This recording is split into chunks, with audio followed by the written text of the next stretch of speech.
'Tis the season for all sorts of festivity and joys, and here on Intermission Kills, it is the season to talk about some sort of festive horror. And what better Christmas horror to talk about for the very first ever Christmas Intermission Kills than Black Christmas. But apart from being the first Christmas film to talk about on the Intermission Kills channel, Black Christmas is also... Come here. It's my favorite horror film of all time. So if you've come to this video expecting a really in-depth, analytical review, breakdown on this film, you're not going to get it, okay? What this video is going to be, it's going to just be me kind of gushing over why I love this film so much. It's my favorite horror film. So Black Christmas came out in 1974. It stars Olivia Hussey, from Romeo and Juliet, Margot Kidder, from Superman, and also John Saxon, from Enter the Dragon and Nightmare on Elm Street. Just a really cool killer cast, really. And the film was directed by Bob Clark, from A Christmas Story. That was kind of like the first knowledge I had of this film, was that the director of A Christmas Story, one of the most beloved family Christmas films ever, also directed a Christmas horror film, and that was always something that was... I found that very fascinating. And it's a film that when I first watched it, man, I don't know, man, it just kind of really... It sucked me in immediately. It just kind of really just... I was really entranced by it, pretty much right off the bat. And throughout the years, it's just always been in my head. And up until a point, I don't know, might have been 2 years ago, where I thought, you know what, I should stop being a coward and just admit to myself that this is my favorite horror film of all time. I think one of the main things that just makes Black Christmas so good is that you could, right off the bat, you could see that they just nailed the Christmas vibe. You could look at the production design, you could look at the sorority house that's just decked out with the Christmas tree and the decorations and the wreath. It's just got this big festive feel to it. The costumes that people are wearing, they can be dressed up in Christmas jumpers, they're wearing winter wear. You can just feel the chill. It's a really cozy Christmas time, this, isn't it? The lighting in the film is done really well. It's just got this overall warmth to it. It's almost like you're by a fireplace. There's just this nostalgic glow to it. Whenever you see a Christmas light or something on the tree, there's just a flare. If you look at the opening shot as well, man, that right off the bat of just the wide of the sorority house, that just feels like Christmas. That whole aesthetic and vibe is constant throughout the entire just over 90-minute runtime, really. I mean, for any film, but especially one in the horror genre, you need to nail the tone and the vibe. You need to be able to set a exact feeling, and this film really just set a warmth and a coziness and kind of an inviting, come on, it's Christmas time, everyone. And even to the point of in that shot as well, as I mentioned, the opening, even yes, the visuals are all there throughout the film, but also the sound, especially the use of Christmas carols. Again, that opening shot, we got the wide of the sorority house, we see Christmas decorations with the glow, and it's all nice and cozy, and we just hear this calming Christmas carol. If you didn't know this was a horror film, you would be watching this film going oh, what a lovely time this is. Especially feeling like that, it just makes the horror elements all that more frightening. Cinematographer Reg Morris, by the way, just absolutely nailed the look of this film. Cinematography is on point. Yes, the POV is great. It's amazing the fact that they're using the camera as we're looking through the killer's eyes. We're not seeing the killer, but we're seeing what the killer is doing, where the killer is at, which makes it even more terrifying. We know almost everything about the killer other than who the killer is. But alongside the POV stuff, which is great, the film is just shot incredibly well. It's not schlocky, and it's it's not lazy efficient. It's not just set up a tripod, get a wide, and get the people talking, and then we're done. There's plenty of close-ups in this. There's lots of uses of just we're gonna go and tight on Jess on the phone, and we're getting really intimate with that.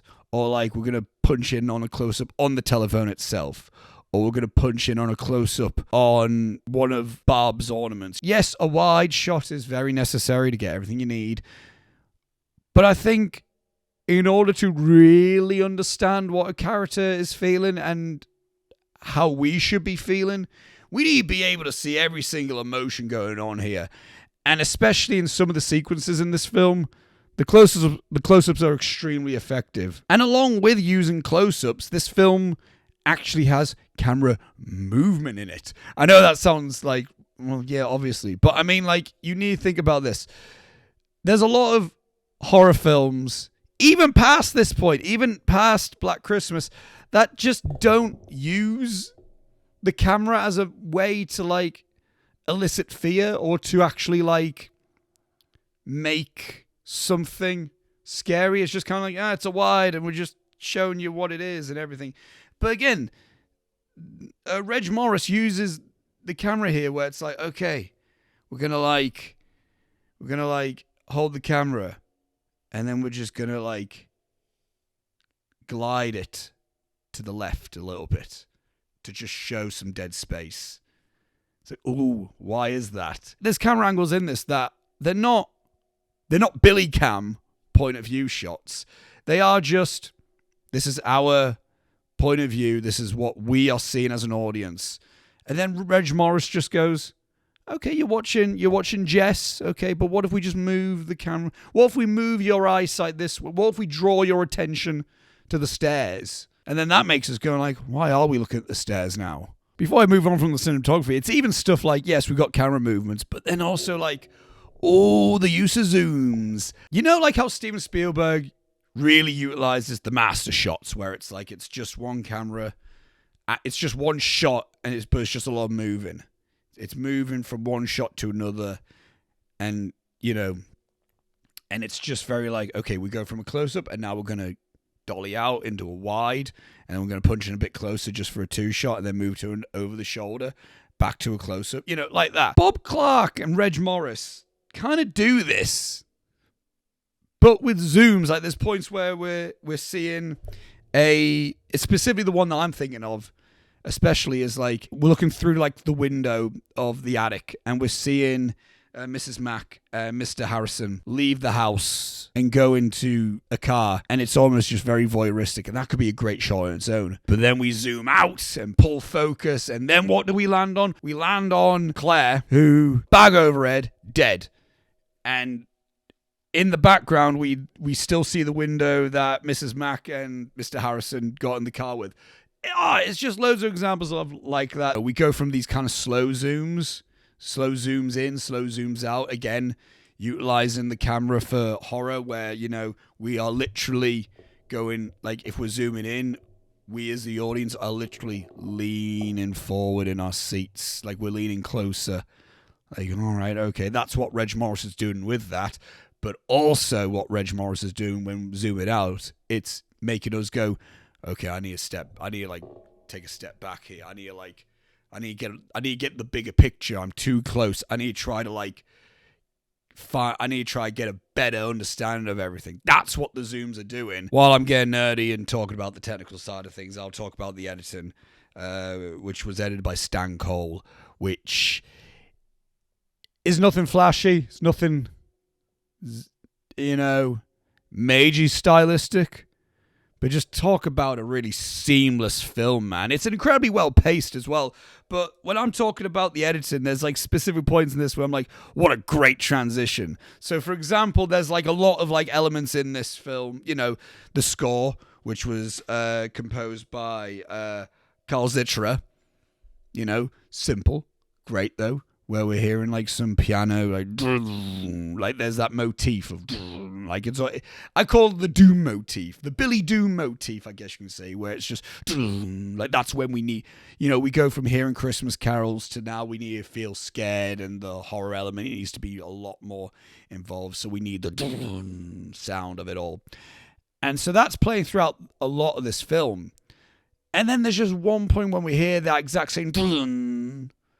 But what it is, we hear that motif first, and then we cut to Peter slamming his piano after like failing his recital, which is making the exact same sound, which is just one, cool, class, brilliant. But also, it does a really good job at directly associating that sound with Peter. What a better way to make us start automatically associating this character as the killer than having him literally be the cause of the villain motif. Let's get into talking about the actual horror elements of this film, and specifically Billy.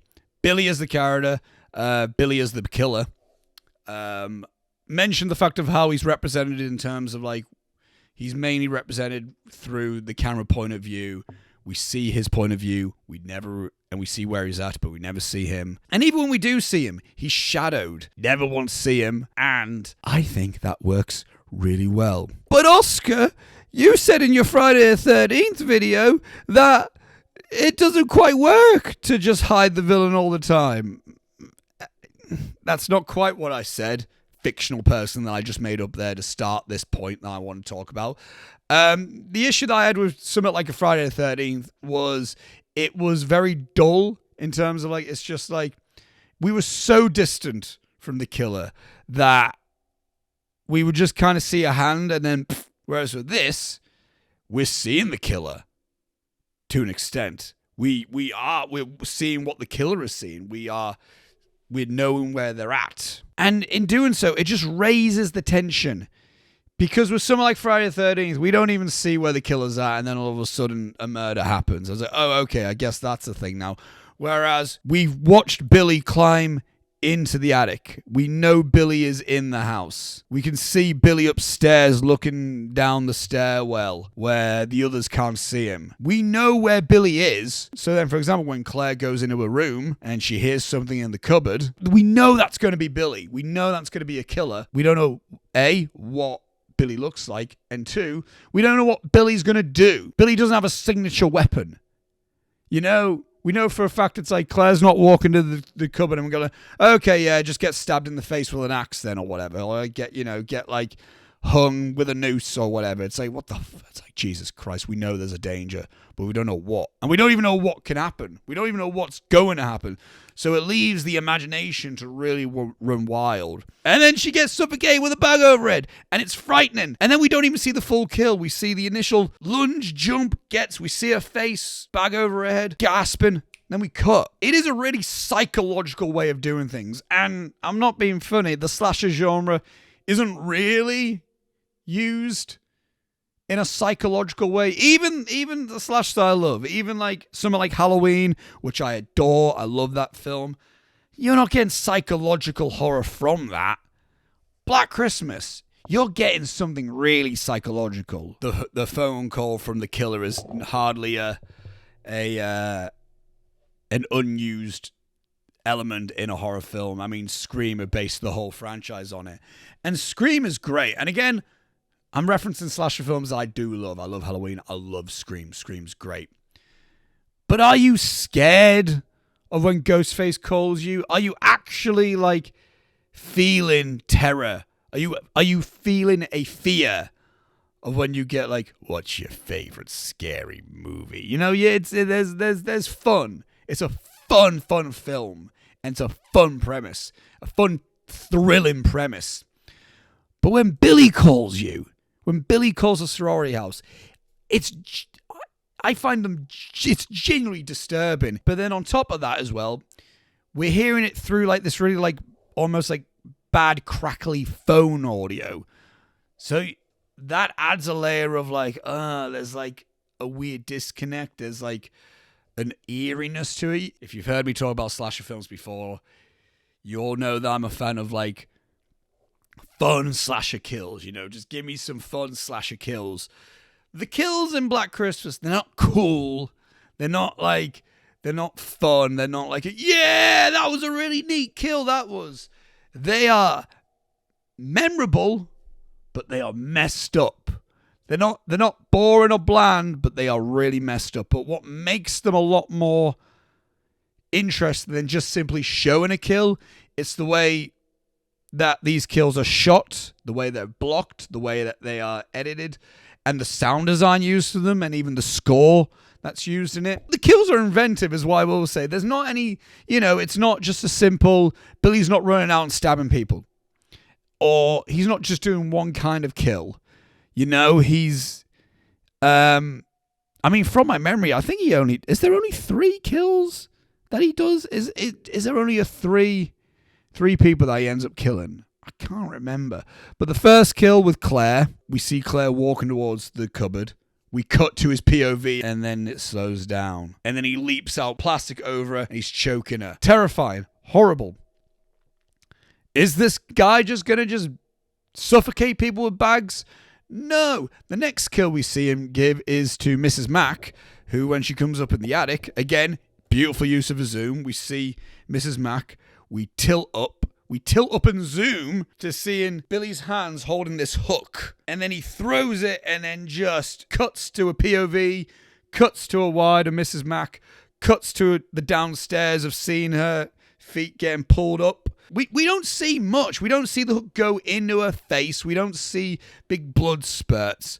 But we see so much of little things that makes it like, oh my God, I just saw the most horrific thing. And it's edited well. The sound is great. We hear like Billy's almost distorted scream. It's like, it's muffled but cranked up, like the audio of that to make it a lot more, like it just feels so much raw and shrieking. It's like, it really does like elicit a massive amount of fear while still kind of being a bit of like, oh, we're getting to that kill. You know what I mean? But I never once, again, some of my favorite slasher films, I'm like, here we go, here comes this kill. I never once feel hyped for a kill to happen in this film. But I'm always like, oh my God, it's this one. This one's coming up. And again, I don't think there is any other slasher film that has ever done that to me. Yes, the film was frightening. Yes, they have incredible kills that delve really into the feeling of fear. Yes, the character of Billy is extremely scary and frightening, and I am so baffled that I didn't include him in my list of favorite horror villains in the last Intermission Kills podcast. I feel ashamed of myself. But a big thing about this film as well is that I think that the story of this film, which was the screenplay written by Roy Moore, is an incredible college drama, even without all the horror elements. This is a slasher group of teens, of young people, that they are realistic, they are not sexualized, they are not flawless, they're not superheroes, they're not idiots either. Everyone is a very real kind of person. Each and every single one of them, yes, they do lean more so to a certain horror trope. Jess is definitely a final girl. Barb is definitely the promiscuous friend. Phil is definitely the more reserved, nerdy one. Claire is the first kill. All these are horror tropes. They're not all level-headed. As much as Jess is a really, really she's mature for her. She's a mature-headed person. She's a very, she's intelligent. She's kind. She's a friendly person. But if you look at, the phone call scene where the police officer is telling her to leave the house, she doesn't just leave the house. She's like, well, I'll just go and get my friends. She's not, that's not an idiot move. That's her trying to be like, well, I just want to see if they're fine. It's like, get out. No, but I just want to... It's like, she's not thinking straight. She's not doing what she's being told to do. She's a human being, is what she is. And every single one of the characters in this feel like a real person, which just makes the storyline just that...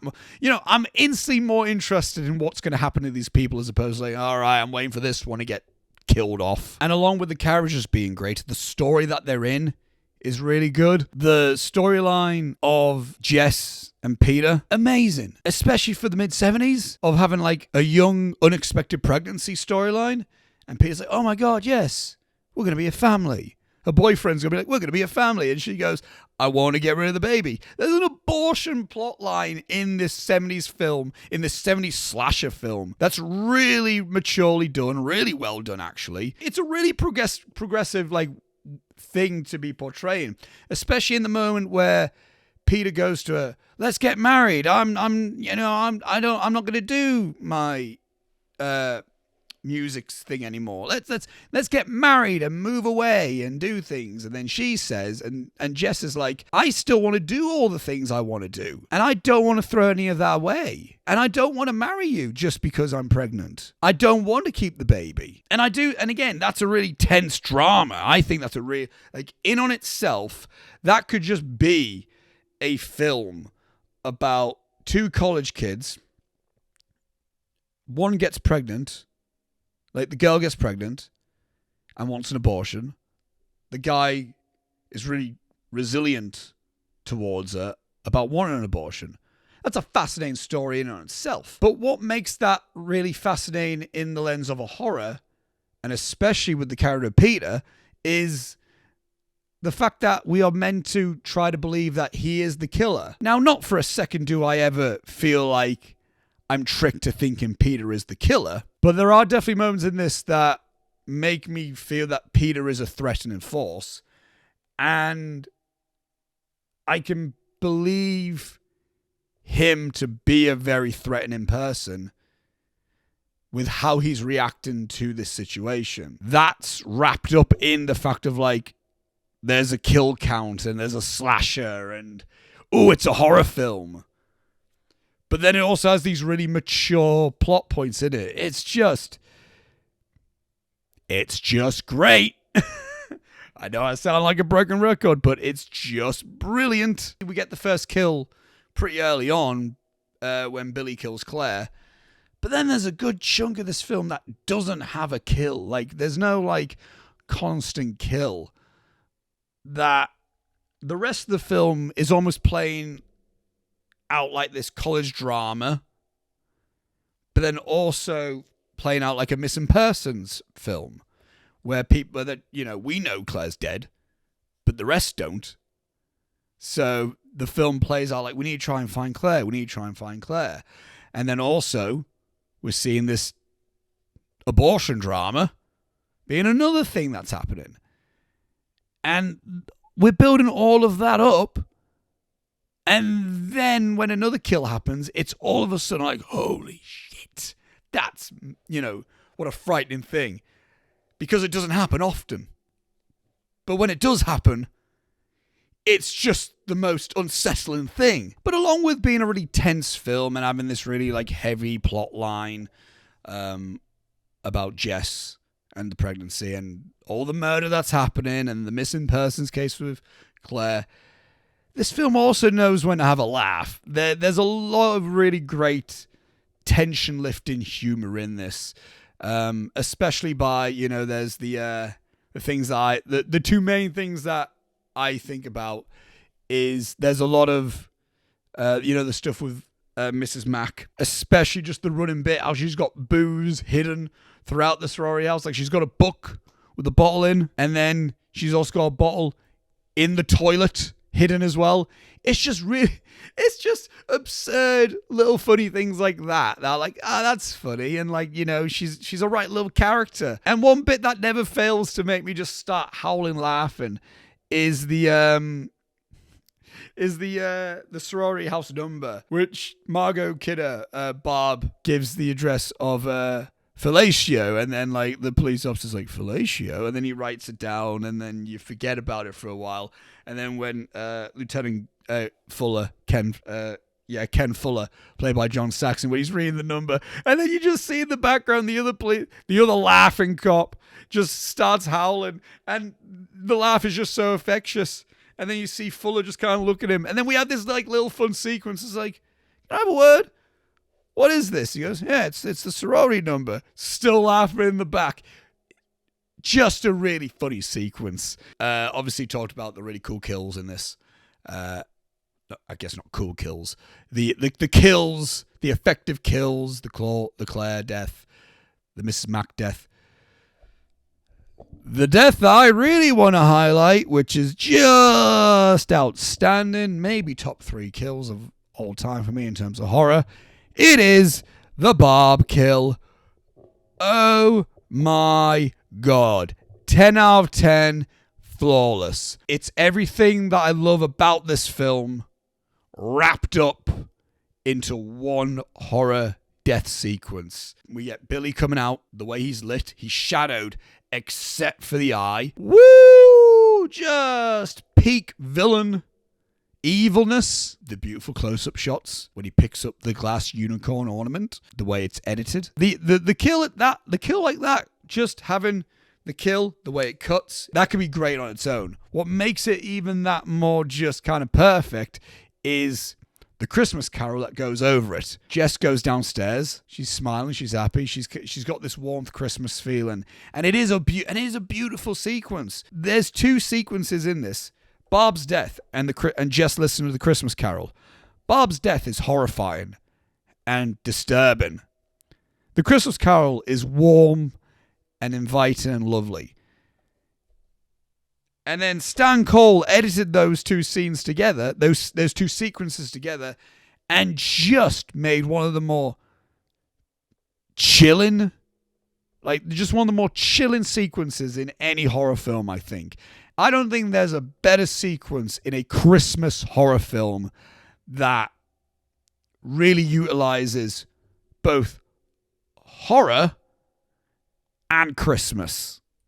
It's just gorgeous, man. And then when Jess finds out that the killer is in the house, when the police officer calls Barb, the call is in the house, and then it cuts, and then the crash zoom on Jess, shall I say, from the staircase down. She's looking up, and then we see just the empty staircase, which is just gorgeous. And Olivia Hussey gives a phenomenal performance in that moment where she's screaming. I'm getting chills. She's not screaming just, I'm scared. She's screaming for Barb. She's screaming for Phil. She's screaming for her friends. You're feeling it in that moment. The moment as well where she then goes up. She opens a door. She sees Phil. She sees Barb. She's not screaming. Again, I think she's given an incredible performance. And then she looks up, and then we see Billy's eye looking through the doorway, and then we're off. And we don't see Billy running after her. She tries to open the door. She turns around. We hear the footsteps, and then we just see his feet running down the stairs or something. It's just haunting, frightening. She runs. He grabs her hair. We never see Billy. We never see him. That is one of the more terrifying sequences in anything ever, because we are still keeping up with the thing of we don't even know what this guy has. We don't know if he's got a weapon. We don't know what he looks like. We are just hearing him, this distressed, he's almost like an animal. He's almost like a distressed wild animal, which makes it even more frightening because it's just so unpredictable. I think people who use "we can't show too much," we need to leave it up to the viewer's imagination. Sometimes leave it too much to the imagination to the point of where I didn't see fuck all, man. Whereas this, it's using the sound design to its highest level, and we're only seeing bits, and we're letting the sound design really fill up the sound, really fill it up, really fill the image in your mind, and and we see snippets of things. We don't see everything, but we see enough to be scared. The way it feels is that, Billy isn't a slasher who's doing a kill count. The way it feels, it's almost like this harbinger of doom, this grim reaper in the form of just a dangerous human. We're never understanding Billy. We never need to, but we need to know enough of Billy to be frightened of him. And that's the vibe that this whole thing does. Again, as I said, this feels just like a force of death that's just broken into the house and then just causing all sorts of just fear and chaos and danger. And then to cap it off, man, in my opinion, just a phenomenal ending to a horror film. A lot of films don't quite know how to end their slasher tale, I don't think. And And I think this one just nails it perfectly. Peter gets killed by Jess because she believes him to be the killer. We see his body. We see Jess laid out in the bed. Everything seems to be fine. We got the killer. The killer's gone. Then everyone leaves the house. Everything's quiet. We then move out of the room. And then we start to hear the breathing. Billy hasn't left the house. And then we go out to a wide, basically bookending the film. We go out to a wide of the sorority house. An exterior wide of the sorority house. And then the telephone rings, and then the credits roll. That's haunted. It leaves you with enough. I don't think it necessarily leaves you wanting more, although it would have been really cool to see this get a sequel. I've always been of that opinion. It's like, it would be really cool for a Black Christmas sequel. I don't know, man. This film is just such a total package that I don't know if a sequel would be necessary, because then we would need to characterize Billy. We would need to make Billy a horror icon. He would have lost the fear. We no longer have a terrifying horror villain. We now have a horror mascot. I love that with other horror films. Again, as I said, Michael Myers is great. I love that Art the Clown is a thing with the Terrifier films. But I don't think Billy needs to be that. It's very rare to catch lightning in a bottle twice. And I think Bob Clark and everyone else a part of this film really did catch lightning in the bottle with this film in terms of just a really incredible Christmas horror film. And with all of that being said, that is Black Christmas from 1974, my all-time favorite horror film. But on second thought, I think The Lighthouse might be my favorite horror film.